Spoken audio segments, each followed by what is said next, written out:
오후 2시 오늘의 핫 이슈만 골라서 살펴보는 시간입니다. 오늘은 김은배 전 서울경찰청 국제범죄수사팀장 이경민 변호사와 이야기 나눠보겠습니다. 안녕하십니까? 어서 오세요. 네, 안녕하십니까? 자, 오늘의 첫 이슈, 음주 뺑소니 혐의로 실형을 선고받고 복역 중인 가수 김호중 씨 소식입니다. 김 씨는 현재 크리스마스 성탄절 특사 심사를 받고 있는 상황인데요. 어제 난데없이 세종문화회관 무대에서 노래를 불렀다는 소문이 퍼졌습니다. 어떤 사연인지 화면으로 보시죠. 어제로 42회차를 맞은 세진음악회는 교정시설 수용자들이 음악 공연을 매개로 변화와 다짐을 나누는 그런 무대입니다. 그런데 일부 유튜버를 중심으로 어제 이 무대에서 합창 단원으로 참여한 김호중을 봤다는 주장이 제기된 건데요. 김 씨 측은 김호중이 무대에 올랐다는 것은 사실이 아니다. 합창 단원조차 아니다라며 공연장 근처에도 간 적이 없다고 밝혔습니다. 온라인에는 지금도 여전히 김 씨가 공연을 했다는 구체적인 내용과 함께 김호중이 수감 이후 처음으로 공식 무대를 가졌다는 글이 버젓이 돌아다니고 심지어 김호중이 다리를 절던 모습을 보니까 가슴이 아팠다라는 황당한 목격담 등이 댓글에 달려 있습니다. 이와는 별개로 경기도 여주의 소망교도소에 수감 중인 김 씨는 앞서 성탄절 특사 가석방 심사 대상자 명단에 포함이 된 것으로 알려지기도 했는데요. 가석방 여부는 아직 불투명한 상황입니다. 네, 지금 이런 일이 있었는데 김호중 씨 측에서도 이건 정말 사실 무근이다 이렇게 입장을 밝혔거든요. 그럼에도 이런 가짜 뉴스가 계속 돌아다니고 있는 것 같아요. 그렇습니다. 이게 아무래도 이제 김호중 씨가 이제 그동안 이제 소망교도소로 이감되고 나서 어쨌든 이제 우리가 이제 실형 선고를 받고 나서 계속해서 활동이 이제 없다 보니까 네. 아무래도 이렇게 이제 세진음악회, 특히나 이제 법무부 산하의 이제 수용시설에 있는 그런 이제 수용인들이 이렇게 이제 음악회에서 음악을 통해서 갱생을 유도를 한다. 그랬기 때문에 김호중 씨가 여기서 이제 어느 정도 이제 공연을 하지 않았겠느냐. 이런 부분들이 특히나 이제 일부 유튜버를 통해 가지고 당시에 이제 김호중 씨가 노래를 몇 곡 부르는 것을 또 봤다. 그리고 이제 그 과정에서 또 이제 다리를 저는 모습까지 보니까 좀 그런 부분들이 마음이 아팠다. 이렇게 좀 구체적인 내용의 그런 이제 이야기가 오다 보니까 아무래도 조금 이제 이런 부분들이 실제 공연이 이루어지지 않았나. 조금 이렇게 좀 추측을 했었던 것 같습니다. 네, 오보를 어쩜 이렇게 구체적으로 썼을까 싶은데 현재 해당 기사는 홈페이지와 포털 등에서 찾아볼 수 없는 상태입니다.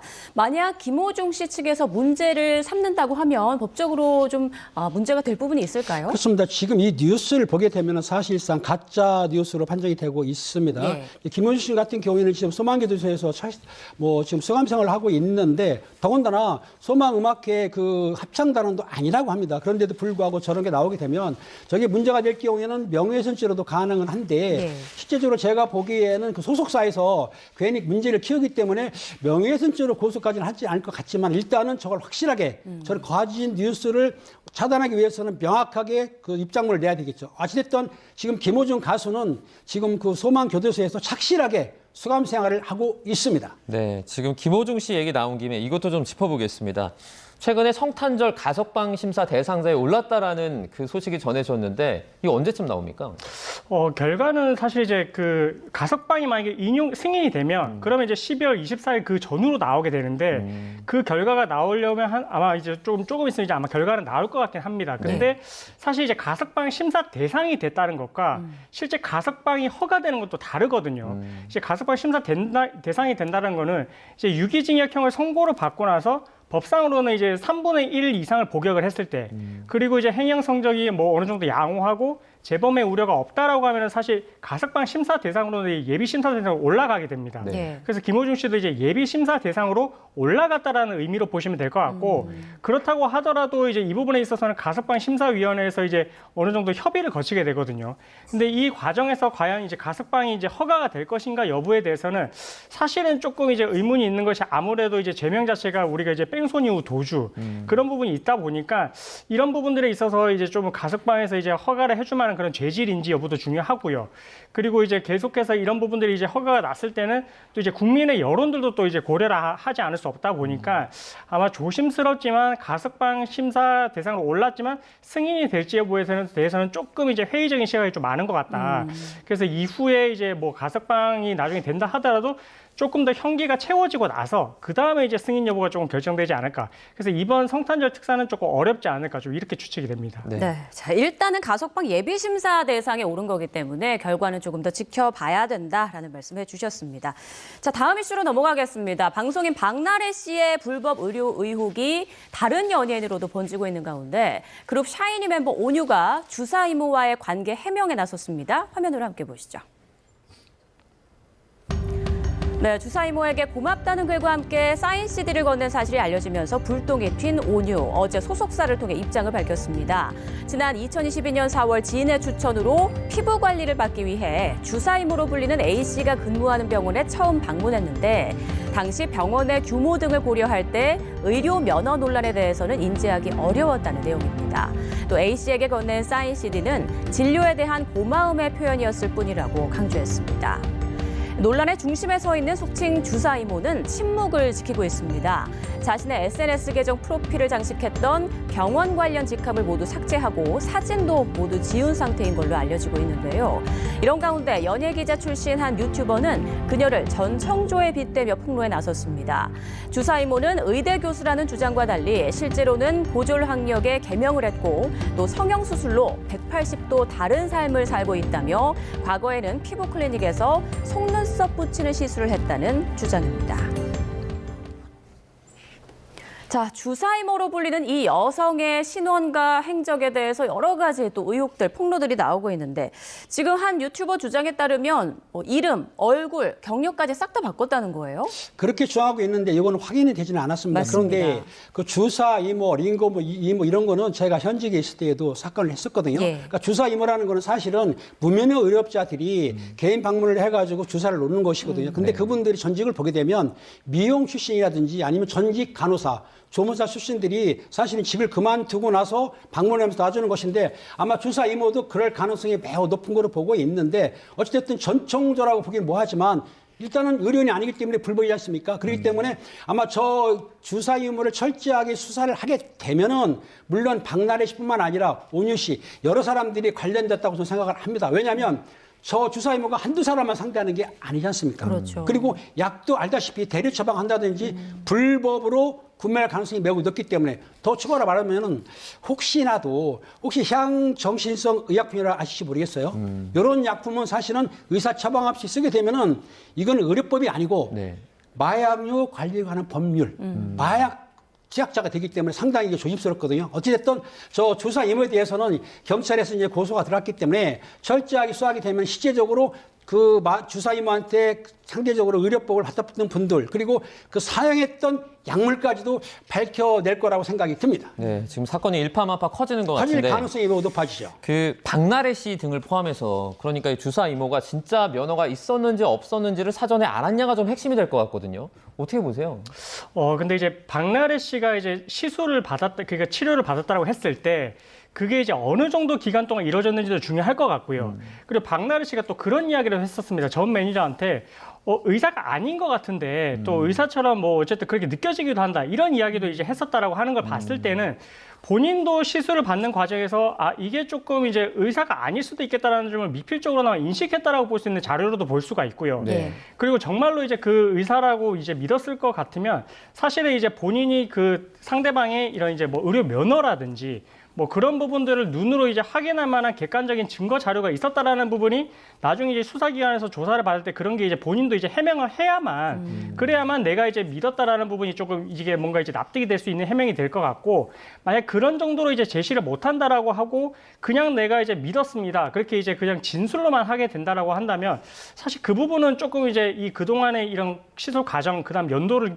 기준으로 해서 봤을 때는 믿었을 수 있다 이렇게 좀 볼만한 사정이 부족하다라고 볼 여지도 있거든요. 네. 그래서 이런 부분들에 있어서는 앞으로 이제 뭐 수사 과정에서 어떤 자료를 이제 확인을 했기 때문에 당시 정말로 이제 의사라고 믿었던 건지 그런 부분들에 대해서 박나래 씨 측에서 면밀하게 조금 입증을 할 필요가 있지 않을까 이렇게 생각이 됩니다. 네, 박나래 씨는 최근 별다른 입장을 밝히지 않고 있는 그런 상황인데 전 매니저 측에서 여러 폭로와 주장을 이어가고 있습니다. 박나래 씨가 앞서서 그 오해를 풀었다라는 내용의 입장문을 밝힌 데 대해서 전 매니저 측에서는 합의나 사과가 없었다라고 주장을 했죠. 그리고 더불어서 당시 박나래 씨가 술에 취한 상태에서 이제 노래방을 가자 뭐 이런 얘기를 했다고 또 주장을 하고 있거든요. 근데 이거는 전 매니저의 일방적인 주장이긴 한데요. 8일 새벽 3시쯤에 아마 연락이 온 것 같습니다. 전 매니저한테 합의하자고 해서 갔더니 그 현재 매니저 박나래 씨 지인 그리고 이 전 매니저 4명이서 얘기를 한 것 같아요. 3시간 동안 얘기를 했었는데 실제적으로 합의 내용보다는 뭐 다시 일해달라 뭐 도와달라 그러면서 얘기를 하는데 노래방을 가자는 건 참 이해가 안 가는데 아마 술을 취해서 그런 것 같은데 아무튼 3시간 동안 합의가 안 돼가지고 6시쯤에 집에 왔었는데 그날 발표를 한 거예요. 서로가 오해를 풀고 불신을 풀었다. 그러면서 자기가 뭐 불찰을 있지만은 잘 지낼 것이다. 이렇게 했기 때문에 이 전 매니저 입장에서는 합의한 사실이 없는데 했다 그러니까 아마 합의서를 보낸 것 같습니다. 변호사를 통해서. 그런데 그 합의서 내용을 박나래 씨가 온도차가 있다면서 합의를 안 했던 거예요. 네. 자, 관련 얘기 잠시 뒤에 더 들어보도록 하고요. 지금 이재명 대통령이 국토부 부처 업무 보고를 주재합니다. 현장 가보겠습니다. 네, 모두 말씀이 있겠습니다. 네, 형식적인 얘기는 아까 오전에 했으니까 생략하고 국토교통부는 오늘 이 시간에 국토교통부만 하게 됐죠. 국토교통부가 맡고 있는 업무가 워낙 많기 때문에 그렇습니다. 국가 국토 토지 전략, 도로, 주거 뭐 이런 것들을 맡고 있는데 정말 국민들의 일상적인 삶에 연관성도 많고 또 영향력도 큰 부분을 여러분들이 맡고 있는 겁니다. 조직 규모도 엄청나고 업무량도 상당히 많은 것 같아요. 그리고 이게 아마 여러분들이 맡고 있는 영역이 워낙 중요하다 보니까 부정부패 요소가 또 상당히 많아요. 위험 요인이 많은 거죠. 실제 사고가 좀 나기도 하고. 그래서 그런 부분들이 좀 앞으로 문제되지 않게 하는 게 중요할 것 같습니다. 어쨌든 정치 행정이 가장 본질적인 역할이 어쨌든 자원을 분배하는 거 아닙니까? 어디다 다리를 놓을 건지, 어디다가 뭐 공장을 배치할 건지, 어떤 땅을 개발할 건지 이게 전부 국민들의 일상적인 삶뿐만 아니라 재산에도 크게 영향을 미치는 영역이죠. 그러다 보니까 이렇게 공정하고 투명한 권한 행사가 다른 어느 영역보다 중요한 부분이 바로 국토부 업무 영역인 것 같습니다. 어쨌든 새로운 마음으로 더 높은 사명감, 더 공정한 마인드, 또 투명한 절차를 통해서 업무를 해주시면 좋겠다는 말씀을 먼저 드리고 일단 업무 보고를 한번 해보도록 하겠습니다. 네, 반갑습니다. 네, 대통령님 말씀 감사합니다. 박수도 한번 치세요. 네, 이재명 대통령의 모두 발언 들어봤습니다. 국토부의 업무 현황과 정책 등을 점검하는 자리고요. 이재명 대통령은 국토부가 국민 일상의 삶에 연관성이 많다면서 부정부패 요소도 상당히 많다라고 말을 했습니다. 이 부분에 대한 정책 토의도 오늘 이루어질 것으로 보입니다. 관련 내용 들어오면 속보로 전해드리겠습니다. 자, 계속해서 앞서 우리가 박나래 씨에 대한 의혹에 대해서 얘기를 해보고 있었는데 전 매니저 측에서 여러 가지 주장을 하고 있지 않습니까? 그 내용 중에 하나가 박나래 씨가 대인기피증이나 공황장애 등을 호소하면서 좀 감정에 호소하는 그런 말을 했다라는 거예요. 그렇습니다. 이 이야기가 나온 게 그 자택에 갔을 때 예. 그때 당시에 이제 뭐 합의나 사과 이야기를 할 줄 알고 전 매니저 측이 갔는데 그럼에도 불구하고 이제 술을 마신 상태였고요. 그리고 이제 뭐 노래방에 가자 이런 이야기를 하면서 3시간 동안 대화를 하면서 정작 이제 합의서나 사과문은 뭐 작성이 되질 않았습니다. 근데 그 상태에서 이제 돌아왔는데 오전에 박나래 씨 측에서 이게 이제 전 매니저와 대면해서 오해를 풀었다라고 입장문을 냈거든요. 네. 그래서 입장문을 내고 이제 매니저 측에서도 아니 이게 사과나 합의가 없었는데 이런 입장문이 먼저 나가니까 이 부분도 거짓이다라고 하면서 합의서를 이제 그 사과와 함께 이제 또 합의서를 작성하지 이제 변호인 측을 통해서 이제 박나래 측에 보냈다라고 합니다. 근데 박나래 측에서는 그 이제 합의서 초안을 받아보고 나서는 여기에 대해서 응할 수 없다라고 하면서 나왔던 말이 아 내가 지금 공황장애도 있고 대인기피증도 있는 상태다. 뭐 이런 식으로 이제 그 본인이 그 입장을 이야기를 하면서 이 합의를 할 수 없다라는 식으로 이야기를 했다라고 하거든요. 그래서 그 이후에 지금 합의가 이제 결렬이 되고 이후에 지금 뭐 입장문을 밝히겠다라고 해서 지금 이제 박나래 측 입장을 지금 기다리고 있는 상황인데 어쨌든 이제 뭐 이런 부분들에 대해서도 결국은 이제 전 매니저 측에서 주장하는 사실관계와 박나래 씨 측에서 주장하는 사실관계가 너무나 첨예하게 다르고 그리고 박나래 씨 측에서 만약에 이제 입장문을 발표를 했을 때 그날 이제 자택에 와서 이제 이루어졌던 이야기에 대해서 만약에 사실과 다르게 이야기를 한다면 전 매니저 측에서는 그 부분에 대해서도 녹취록을 갖고 있다라고 하니까 그래서 만약에 이제 그런 부분에 대해서 해명 내용이 사실과 다르면 전 매니저 측에서 제출하는 또 녹취록을 통해서 누구 말이 또 사실관계 맞는지 뭐 이런 부분도 조금 규명이 될 수 있을 것 같습니다. 지금 매니저 측이 뭐 주사 이모 의혹뿐만 아니라 계속해서 뭐 100개 정도 되는 의혹이 있는데 그중에 하나일 뿐이다. 이렇게 지금 말을 하고 있어요. 의혹이 점점 이렇게 확산하는 모양새예요.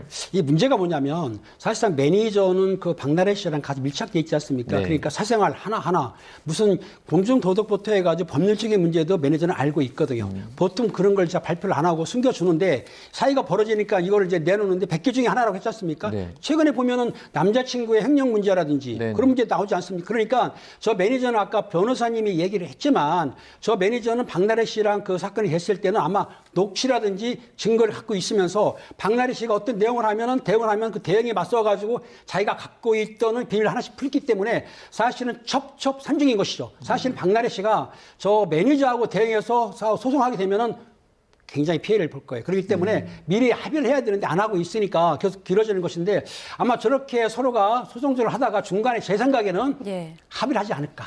그래야만이 박나래 씨가 가능하지. 그렇지 않으면 저 매니저가 갖고 있는 모든 비밀을 100개를 풀어버리면 이건 큰일 난다고 생각됩니다. 예. 자, 지금 뭔가 수세에 몰려있는 듯한 박나래 씨인데요. 앞으로 어떻게 대응을 할지 좀 지켜보도록 하고요. 쉴 새 없이 연예계 논란이 터지고 있는데 이번에는 또 가수 싸이 씨 의혹 터졌습니다. 경찰이 지난 4일 가수 싸이 씨의 소속사를 압수수색했다. 이런 사실이 뒤늦게 알려졌는데 어떤 의혹인가요? 그러니까 이제 2022년부터 이제 싸이 씨가 수면제를 복용을 하는데 그 부분에 있어가지고 이제 결국은 이제 뭐 대리 처방을 받아서 대리 수령을 한 게 아니냐, 매니저를 통해서 대리 수령을 한 게 아니냐 이런 의혹이 있는 것이고 지금 싸이 씨 측에서는 대리 수령에 대해서는 인정을 하고 그것은 이제 본인들의 과오가 맞다라고 하면서 대신 대리 처방은 아니다라고 주장을 지금 하고 있는 상태거든요.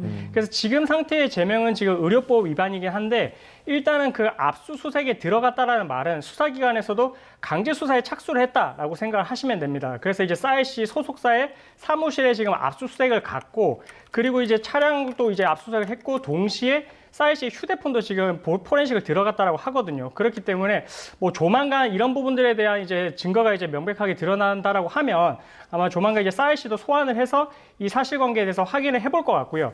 그래서 지금 이제 문제되는 뭐 의료법 위반에만 한정을 할 것인지 아니면 수면제이기 때문에 뭐 마약류 관리법 위반으로 가서 좀 더 이제 혐의 여부에 대해서 확인을 해볼 것인지 뭐 이런 부분들에 대해서는 일단은 수사가 지금 이제 진행되고 있는 상황이라서 앞으로의 그 드러나는 부분을 통해 가지고 조금 더 이제 명확해질 것 같습니다. 네, 그 대리 수령은 했지만 대리 처방은 아니다. 그런데 그 대리 처방 받은 게 아니면 사실 직접 가서 받아도 되는 거 아닙니까? 이게 뭐 시간적인 문제라는 겁니까? 왜 이런 일이 발생합니까? 그러니까 조금 조심스럽긴 한데 싸이 씨가 이제 뭐 공연을 하고 이렇게 이제 시간적으로 뭔가 이제 병원까지 가서 처방전을 받아서 이제 약을 수령을 하기에는 물리적으로 좀 불가능하기 때문에 아마 이제 그 부분에 대해서만 본인이 진료를 받은 건 맞고 대신 처방전은 나왔는데 그 약만 이제 대신해서 이제 매니저가 수령을 해왔다. 이런 이제 주장을 나타내기는 하는데 사실 그게 저도 선뜻 좀 납득이 되진 않거든요. 그쵸. 왜냐하면 이제 처방을 직접 받았다라고 하면 그 처방전을 내가 직접 받았으니까 그걸 토대로 그냥 약국 가서 이제 약을 수령을 하면 되는 것인데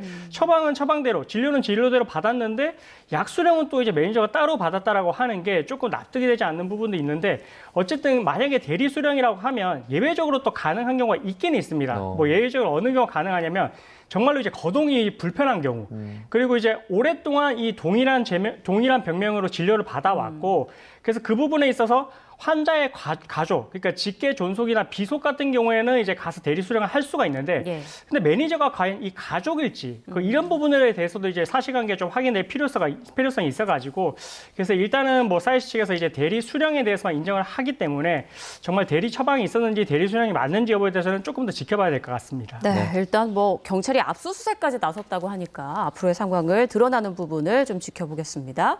자, 다음은 서울의 한 백화점에서 있었던 일인데요. 백화점 보안요원이 노동조합 조끼를 입었다는 이유로 한 남성을 제지해서 논란이 되고 있습니다. 화면 함께 보시죠. 조끼 입었다는 이유로 이런 취급을 받아야 되겠어요? 공공장소의 에티켓이라는 게 우리 공공장소에 이런 거 다 다녀요. 청와대 앞에도 다니고 어디도 다니고 다 다녀요. 군용장소라는 게 그러니까 결국 백화점이 정한 기준이라는 건데 그 기준이 노동자를 혐오한다는 거예요. 네, 지금 보신 상황 바로 금속노조 조합원들이 인근에서 집회에 참석한 뒤 식사를 하기 위해 백화점 식당가를 찾았다가 이런 복장으로는 출입할 수 없다라는 보안요원의 제지를 받은 건데요. 노조 조끼를 입은 남성은 노동자 혐오라고 주장하고 있고 백화점 보안요원은 백화점은 사유지인 만큼 내부 규정을 지켜야 한다는 취지로 실랑이를 벌인 겁니다. 해당 영상은 현재 조회수 500만 회를 넘긴 가운데 갑론을박이 이어지고 있는데요. 노조 조끼를 입는다고 에티켓에 어긋난다는 게 말이 되나라며 이해하기 힘들다는 반응이 많았고요. 주변에서 불편해하면 제지할 수 있지, 그냥 벗으면 되는 거 아닌가 이런 의견도 일부 있었습니다. 논란이 확산하자 롯데백화점 측이 입장을 밝혔는데요. 당사는 출입 고객의 복장과 관련해서 별도의 규정을 두지 않고 있지만 현장 안전요원이 주변의 불편한 분위기를 감지하고 탈의 요청을 드린 거라며 불편을 느끼셨을 고객에게 연락해서 사과를 드렸고 직접 만나 다시 한번 사과할 예정이라고 밝혔습니다. 이에 해당 고객은 롯데 측과 통화한 적 없다며 롯데 측이 당시 식사 자리에 없던 노조 관계자에게 전화를 한 것 같다고 반박했습니다. 자, 지금 보신 이 영상 SNS에서 지금 수백만 회 조회수를 올리면서 계속 논쟁거리가 되고 있습니다. 백화점 내 식당가에서 노조 조끼를 입었다는 이유만으로 제지를 받았어요. 그런데 이 고객이 불쾌감을 느꼈다면 법적으로 대응할 방법이 있습니까? 법적으로 대응하기 쉽지 않고 보이는데 왜냐하면 사실상 식당에 가는데 어떤 복장을 하든 관계는 없습니다. 단지 식당에 가는데 아마 수영복을 입고 하면 안 되겠죠. 네. 그런데 식당에 가면서 아마 군인은 군인복, 경찰은 경찰 복장, 소방관은 소방 복장 입었다고 그걸 벗어나가지는 않거든요. 단지 처음에 제가 알기로는 11명 정도가 갔는데 모자하고 그 노조 조끼를 입었는데 두 개를 벗으라고 하니까 모자는 벗었지만 조끼를 안 벗은 것 같아요. 그런데 이제 그 문제는 뭐냐면 보안요원이 막 혹시라도 그 주변에 있던 식사하시는 분들이 나 불편해 라고 민원을 냈다든지 그렇게 클레임을 걸었을 경우에는 혹시 가서 요청할지 모르지만 아마 제가 알기로는 그런 사실은 없는 것이기 때문에 아마 이 엘백화점에서는 제가 보기에는 노조에 대한 약간 그 부당한 뭐라 그럴까 좀 선입감이 있지 않았나 생각 들기 때문에 한 건데 저게 지금 사실은 식당에서 나가라 말아 하는 거는 개인이 하기 때문에 밥을 안 준다 하고 나가라 하더라도 처벌하기는 힘들죠. 사실은. 그렇다 하더라도 저게 노조에 관계된 걸 가지고 저렇게 했다고 한다면은 다른 문제로는 그럴 수는 있겠지만 실제적으로 식사하는 그 문제에 대해서만큼은 그걸 법적으로 다투기는 쉽지가 않아 보이는데 그 변호사님 생각 어떠신가 모르겠어요. 저도 궁금하네요, 변호사님. 그러니까 이게 유사한 사례가 물론 이제 백화점은 아닌데 이렇게 이제 금속노조 조끼를 입고 법원에 이제 출입을 해서 법원 민원실에서 이제 판결문을 열람을 하려고 했었던 그 사례가 있었습니다. 그때 당시에도 이제 제지를 당해가지고 이런 부분들에 대해서 이제 아마 헌법소원인지 아니면 뭐 국가인권위원회를 통해서 이제 좀 문제 제기를 있었던 것 같은데 그때 당시에 결론이 나기를 이 법원에 대한 그 출입 목적이 그 확실한 경우, 그러니까 이제 지금 같은 경우에는 이제 집회나 시위를 하러 간 게 아니라 판결문을 그때는 이제 연락을 하러 갔던 거거든요. 네. 그리고 이제 집회나 시위를 하지도 않았고 그렇다라고 할 것 같으면 이 출입을 제지할 근거가 없고 헌법 10조의 행동의 자유를 침해를 했다라고 판단을 그때 했었습니다. 그 연장선상에서 보면 여기 자체도 이제 뭐 이제 공공기관도 아니고 어떻게 보면 이제 뭐 누구나 조금 출입을 할 수 있는 그런 장소이고 특히나 지금 이제 금속노조 지금 그때 당시 사무장이나 아니면 조합원들이 가서 식사만 했단 말입니다. 그러면은 이제 식사를 하는 부분에 있어서는 사실 이제 조끼를 입고 있다라고 할지라도 그게 이제 뭐 집회를 한다든지 그런 연장선상으로 뭔가 행동을 한 것은 아니거든요. 네. 그런 측면에서 봤을 때는 이렇게 제지할 수 있는 이제 법적 근거라든지 뭐 이런 부분들이 만약에 제지를 했다라고 할 것 같으면 어떻게 보면 헌법상의 기본권을 침해를 한다라고 볼 수가 있고 예. 나가서 뭐 인권을 침해할 소지도 있어 보여가지고 이런 부분들에 있어서 조금 백화점 측에서 좀 과한 조치이지 않았나 좀 예. 그렇게 생각이 되는 부분입니다. 네, 백화점이 이제 고개를 숙이긴 했는데 이제 그 이후에 고객의 복장 관련해서 별도 규정이나 지침 같은 건 없다 이렇게 밝혔거든요. 어쨌든 자신들이 좀 잘못했다 인정을 하는 분위기죠. 그렇습니다. 그 조치 취한 것에 대해서는 물론 그 보안 요원이 자기 임무를 했지만은 그 옷 가지고 그 식사에서 그분한테 조끼를 벗어라 마라 요건 아닌 것 같으니까 그렇다 하더라도 식당 같은 경우에 과도한 옷차림은 좀 자제해야 되죠. 제가 만약 식당에 가가지고 네. 조끼를 벗고 상의를 벗고 알몸을 내놓으면 되겠습니까? 요 정도는 안 되겠지만 일반적으로 옷에 붙어 있는 글씨라든지 노조인 아까 말씀드린 대로 복장으로 신분을 나타내시는 거 가지고 아까 뭐 시인 아니니까 식사하는 것에 대해서는 롯데백화점이라 하더라도 그런 조치는 취하는 거는 잘못된 것이고 아마 그런 규정이 없다고 하니까 아마 제가 보기에는 보안 요원이 미리 선제적으로 한 것인데 그게 결론적으로 언론에 나오고 이렇게 좀 문제가 됐기 때문에 앞으로는 저런 일이 없을 거라고 생각이 듭니다. 네, 백화점 측에서는 앞으로 뭐 이런 사안들이 재발되지 않도록 좀 더 규정을 보완하겠다 이런 말도 한 것으로 알려지고 있습니다. 자, 이번에 다음 이슈로 넘어가겠습니다. 윤영호 전 통일교 세계본부장이 지목한 여야 정치인 가운데 일부는 과거 통일교 행사에 참석한 의혹 불거졌는데요. 화면으로 정리해 보겠습니다. 네, 지난 2019년 3월 경기도 가평에서 열린 통일교 의료재단의 이사장 취임식 사진입니다. 일부 보도에 따르면 임종성 전 민주당 의원은 이 행사에 축하 연사로 무대에 섰고요. 이를 포함해서 3차례 정도 통일교 행사에서 축사를 한 것으로 전해집니다. 또 김규환 전 미래통합당 의원도 지난 2021년 4월 열린 통일교 행사에 참석해 노래를 부르기도 했는데요. 직접 보시죠. 때가 아니더냐 배 띄워라 배 띄워라 하야 번님 내야 세계 평화의 배를 띄워라. 세계 평화와 남북 통일의 열쇠는 한학자 총재님께서 가지고 계신다는 사실을 저는 확신합니다. 자, 관련 내용 먼저 보겠습니다. 이들 모두 지금 통일교로부터 금품을 받은 적이 없다고 부인하고 있는데 이렇게 사진이나 또 노래를 한 영상들이 확인이 되고 있단 말이죠. 이 부분이 어떤 증거가 될 수 있을까요? 하나의 그냥 이제 어떻게 보면 참고 자료가 될 수 있다라고 이제 말씀드릴 수 있을 것 같고요. 그러니까 이제 뭔가 이제 금품을 수수를 했다라고 할 것 같으면 보통은 이제 금품을 줬다라고 하는 사람이 진술이 있고 받았다라고 하는 사람이 진술이 있는데, 근데 받은 사람 같은 경우는 보통 이제 받았다라고 이렇게 자백을 하는 경우가 거의 없거든요. 그렇다라고 할 것 같으면 결국 이제 준 사람의 진술과 더불어서 뭔가 이제 이런 부분들을 확인할 수 있는 증거 자료가 있으면 좋은데, 근데 그 부분이 사실 지금 입장에서는 아직 수사 초기 단계이고 윤영호 세계본부장의 이제 진술만 지금 있는 상황입니다. 진술만 있어가지고, 근데 그 진술 자체가 좀 이제 구체적이고 신빙성이 있다라고 이제 보여지는 부분도 존재하기 때문에 정식으로 이제 사건 번호가 부여가 돼서 지금 이제 국수본으로 넘어갔다라고 생각하시면 될 것 같고요. 다만 이제 아까 그 뭐 노래를 부르는 장면이라든지 축사를 했다 이런 부분들은 정말로 이 통일교하고의 관계가 뭔가 이제 긴밀하지 않으면 할 수 없는 행동이지 않지 않냐, 좀 이런 부분들에 대해서 의혹을 좀 가질 수 있는 부분인 것 같고, 그렇기 때문에 이제 통일교 측하고 이 전 의원들 측 간에 뭔가 이제 그동안에 교류가 있었는지 뭐 이런 부분들에 대해서 윤영호 전 본부장의 진술이 앞으로도 더 중요할 것 같고요. 그리고 윤영호 전 본부장과 또 다른 고위 간부 간에 또 이제 통화 녹취록도 있기 때문에 여러 객관적인 증거들을 통해 가지고 진술의 신빙성이 있는지, 그리고 이제 언제 시점에 금품이 갔다라고 볼 수 있는지 그런 부분도 좀 특정이 돼야 될 것 같습니다. 네, 이제 뭐 통일교 금품 수수 의혹 파장이 계속해서 커지고 있는데, 지금 특검에서 경찰청 국수본으로 이첩한 정치인이 3명으로 지금 나타났는데, 특검이 정치자금법 위반과 뇌물죄 혐의 두 가지 모두 이첩 서류에 명시를 한 것으로 전해지고 있죠. 그렇습니다. 뇌물죄하고 정치자금법 위반인데, 실제적으로 지금 아까 변호사님 얘기를 했지만은 사실상 뇌물을 주는 사람이 계좌로 보낼 일은 없습니다.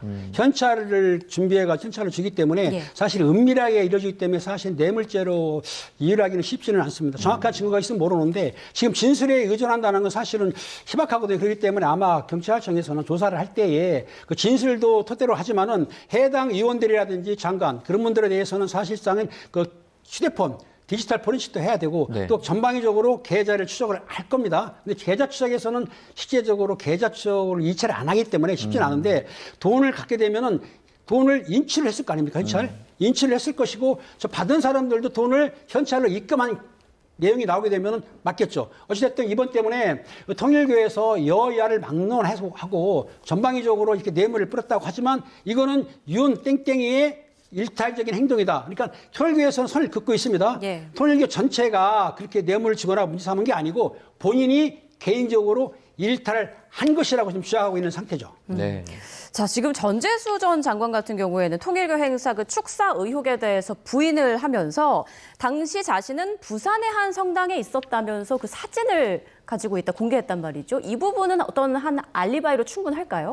그 알리바이를 제시를 하는 경우가 사실은 이제 뭐 왕왕 있긴 한데, 근데 이게 받아들여지는 경우는 그렇게 많지는 않습니다. 네. 왜냐하면은 뭐 예를 들어서 이제 오늘날에 뭔가 이제 혐의를 받고 있는 게 이제 대한민국 내에 있는 부분인데, 근데 만약에 외국에서 머무르고 있었다는 분이 출국 사실을 통해서 확인이 된다. 그러니까 이 정도로 명백할 것 같으면은 이 알리바이 주장을 좀 받아들여 주는데, 근데 지금 제출한 사진 같은 경우에는 어떻게 보면 같은 부산 지역 내거든요.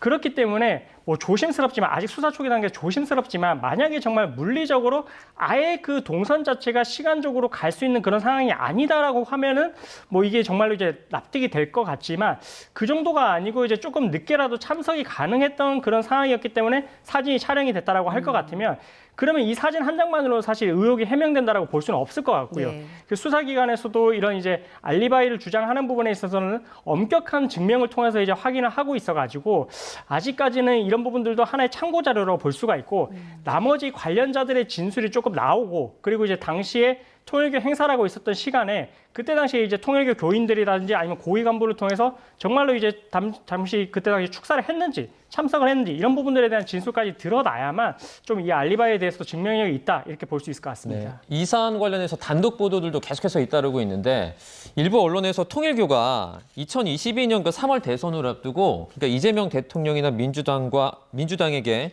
그러니까 이제 문재인 정부의 핵심 인사들에게 접근하면서 연결고리를 좀 만들려고 했다. 그러니까 끈을 대려고 했다. 이런 의혹도 나오고 있어요. 그렇습니다. 통일교가 아까 말했듯이 전방위적으로 이제 로비를 했다고 보여지는데요. 무슨 말이냐면 그런 재단에서는 사실상 자기 이익을 위해서는 현처 여만뿐만 아니고 약까지. 그러니까 무슨 말이냐면 여기 나온 대로 이재명 대통령 민주당과도 접점을 가린다. 이 얘기는 뭐냐면 한 곳에만 집중하는 게 아니고 채널을 두 개를 만들었다. 두 개를 만들었기 때문에 양쪽에서 우리가 로비를 해야만 우리가 어떤 일을 했을 때 양쪽이 도움을 받을 수 있고, 또 그리고 집중한다는 건 중요한데 우리가 있습니다.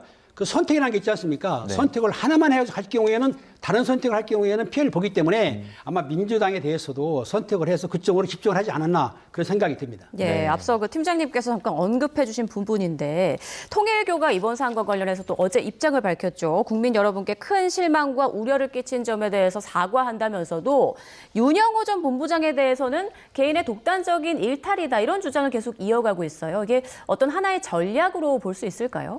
그렇죠. 이게 윤영호 전 본부장의 진술이 너무나 명확하고 진술의 일관성이 있으면 사실 이 진술로 인해서 다치는 사람은 윤영호 본부장도 다치게 되지만 통일교회 한학자 총재도 여기에 대해서 책임을 피하기는 어렵습니다. 그래서 지금 구속되어 있는 상태인데, 그래서 이 부분에 대해서 이제 혐의를 받는 부분, 특히나 이제 뭐 정치 자금이라든지 뇌물 같은 경우에는 준 사람도 처벌의 대상이 되기 때문에, 그래서 이 부분에 있어서는 결국 이제 윤영호 전 세계본부장이 본인에 대한 일탈일 뿐이지 통일교는 여기에 무관하다, 선 긋는 그런 이제 모양새로 나아가고 있거든요. 근데 그 진술의 신빙성을 따질 때는 윤영호 전 본부장 같은 경우에도 사실 이제 특검에 이제 적극적으로 협조를 하려고 했고, 이 진술이 나오게 된 배경도 본인이 이런 부분들에 대한 처벌을 감내하면서까지도 진술을 했다라고 볼 수 있는 부분이거든요. 왜냐하면 준 사람이 그렇게 진술하고 있기 때문에.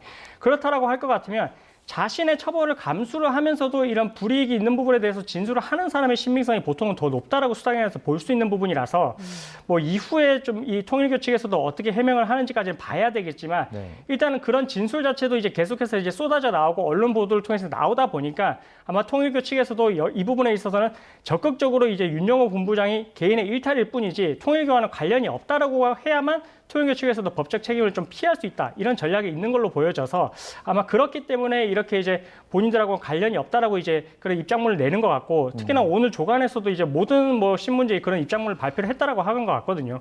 그래서 앞으로의 이런 법정 대응 전략도 이런 취지로 비슷하게 이렇게 아마 방어 전략을 구축을 하지 않을까, 그렇게 생각이 되는 근데 부분입니다. 그 선긋기라는 게 어쨌든 꼬리 자르기 말하는 거잖아요. 그렇습니다. 그러면 어쨌든 윤 전 본부장 입장에서는 지금 뭐 폭탄 발언 같은 걸 들고 나올 수도 있지 않습니까? 그렇습니다. 그래서 이제 윤 전 본부장이 최후 진술을 할 때 그때 당시에 이제 민주당 측 인사에 대해서도 이름을 거론할까 싶어가지고 더 이제 그때 이목이 집중됐던 부분이 있거든요. 그래서 이게 윤 전 본부장 같은 경우에는 일단은 지금 뭐 경찰에서 이제 조사를 지금 이첩을 받아서 하고 있다라고 하니까 아마 경찰 내에서 본인의 진술을 조금 더 이제 신빙성을 유무를 더욱 높이는 쪽으로 할 것 같고요.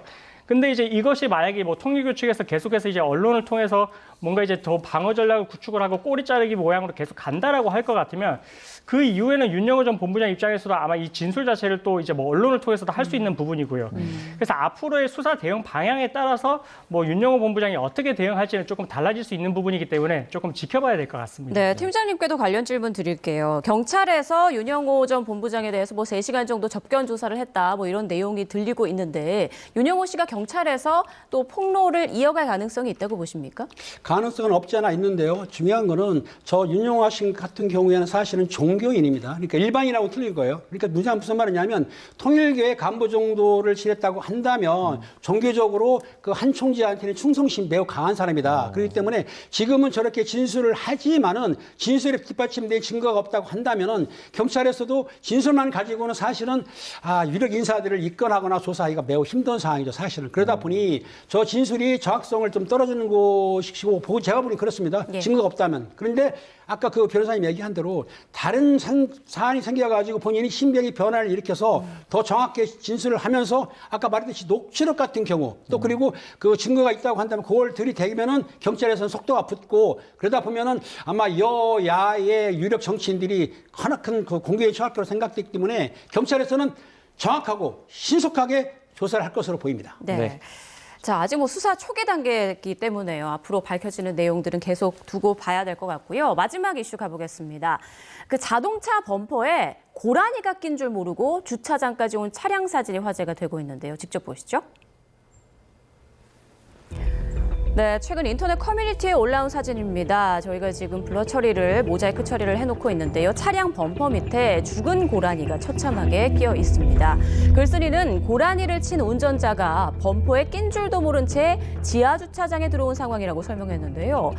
동물이 아니고 사람이었다면 어땠을지 생각만 해도 아찔하죠. 누리꾼들은 충격음이 들렸을 텐데 맨정신에 이걸 몰랐다는 게 말이 안 된다, 이렇게 놀라워했고요. 모를 수도 있다며 차주 입장에 공감하는 사람도 일부 있었습니다. 자, 승용차 운전자가 범퍼에 고라니 사체를 매달고 지하 주차장까지 왔다. 이게 우리나라에서 있었던 일이라고 하네요. 그렇습니다. 저도 이제 저 사진 보고 좀 충격이었는데 예. 이게 운전자가 정말 이제 모를 수가 있었나 이렇게 생각되는 대목이기도 하거든요. 네. 특히나 이제 고라니가 크기가 이제 뭐 작지도 않고 이 충격이 이제 상당했을 걸로 추정이 되는데, 근데 뭐 일부에서는 또 의견이 있기를 뭐 범퍼 사이에 또 끼게 되면 네. 그러면 또 충격이 또 이제 분산이 돼서 뭐 모를 수도 있다, 뭐 그래요? 이런 의견도 있어가지고 좀 조심스럽긴 하지만 어쨌든 이제 운전자 입장에서는 정말 몰랐기 때문에 지하 주차장까지 저렇게 이제 사체가 있는 상태에서 들어오지 않았나. 좀 그래서 이런 부분들은 조금 이제 의문인데 이전에도 또 있었다라고 하긴 하더라고요. 예, 그래서 조금 저도 놀랍긴 했습니다. 그 사실 개인적으로는 저희 뭐 운전하다가 병뚜껑만 밟아도 대충 알잖아요. 그런데 이런 일이 발생을 하니까 이제 누리꾼들 사이에서는 사실 뭐 그 어떤 입장에서는 절대 알 수 없다, 아니면 그 알 수밖에 없다. 근데 어떤 입장에서는 실제로 모를 수도 있다, 이런 어떤 주장도 나오고 있는 것 같아요. 저 주장을 들어보면 사실상 저 차량에 고라니가 꼈다는 얘기는 실제적으로 고라니가 매우 작은 것이죠. 그러니까 육안이 안 보이고 차가 가는데 중간에 뛰어들었기 때문에 살짝 부딪히면 모를 수도 있습니다. 그런데 알았으면은 고라니 사체를 처벌했겠죠. 근데 그걸 모르고 주차장까지 들어왔다고 한다면 저 차량이 시내를 다닌 것 같지는 않고 예. 시골이나 야외를 다녔다가 아마 살짝 받았는데 낀 상황이기 때문에 모르고 올 수 그런 것이지 알면서 주차장에 온 거는 아니라고 생각이 듭니다. 제가 보기에는. 예, 우리나라에서 저렇게 고라니를 치는 사고가 종종 발생하나요? 어떻습니까? 가끔 발생을 하기도 하고요. 고라니뿐만 아니라 사슴이라든지 아니면은 일반 그 그런 고양이 치는 사고가 나는데 저렇게 사고가 난다 하더라도 시대적으로는 단독 사고이기 때문에 자차 보험 드는 사람들은 저 범퍼가 깨졌다 하더라도 네. 자차 보험을 해결해줘요. 근데 면책금을 내야 됩니다. 저는 30만 원인데 우리 앵커님 얼마입니까? 면책금이? 저도 모르겠습니다. 30만 원. 그래요? 예. 좀 올리세요. 어떻든 간에 중요한 거는 면책금을 내면은 사고를 났다 하더라도 근데 이건 있어요. 한 200만 원 넘어가게 되면 네. 할증이 붙습니다. 할증이 붙기 때문에 아마 제 생각에는 저 정도 사고면 크게 문제가 안 되는 것 같습니다. 근데 지금 자차 말씀해 주셨는데 사실 운전자 입장에서 좀 억울할 수 있잖아요. 그 면책금 내는 거 말고 다른 방법은 없습니까? 근데 이게 좀 조심스러운데 이 고라니와 같은 이 동물을 이렇게 운전하다가 치게 되면 사실 좀 자연재해와 비슷하게 봐주긴 합니다. 그래서 이제 보험 약관 같은 경우에 이렇게 이제 동물하고 이렇게 충돌이 됐을 때는 이렇게 이제 뭐 보험료가 할증이 되지 않는 그런 이제 약관도 있긴 하거든요. 예. 그래서 아마 대부분이 뭐 자차 보험도 가입돼 있고 종합보험도 가입해 있는데 아마 이제 이런 부분들은 자연재해와 유사하게 취급이 되기 때문에 아마 할증은 조금 되지는 않을 것 같고요. 그래서 만약에 다른 사람들도 이제 보험마다 약관이 다르니까 그런 부분 조금 꼼꼼히 확인하셔가지고 이 사고를 보셨다시피 예전에도 이런 경우들이 있었다 보니까 좀 이런 부분들은 약간 챙기셔가지고 뭐 이번 참에 뭐 가입을 하시는 것도 하나의 방법이 될 것 같습니다. 네, 만약에 다른 입주민들이 고라니가 낀 저 모습을 봤으면 많이 놀랐을 것 같다 이런 생각도 드네요. 네, 오늘 이슈는 여기까지 다뤄보겠습니다. 지금까지 김은배 전 서울경찰청 국제범죄수사팀장 이경민 변호사와 함께했습니다. 고맙습니다. 고맙습니다. 감사합니다.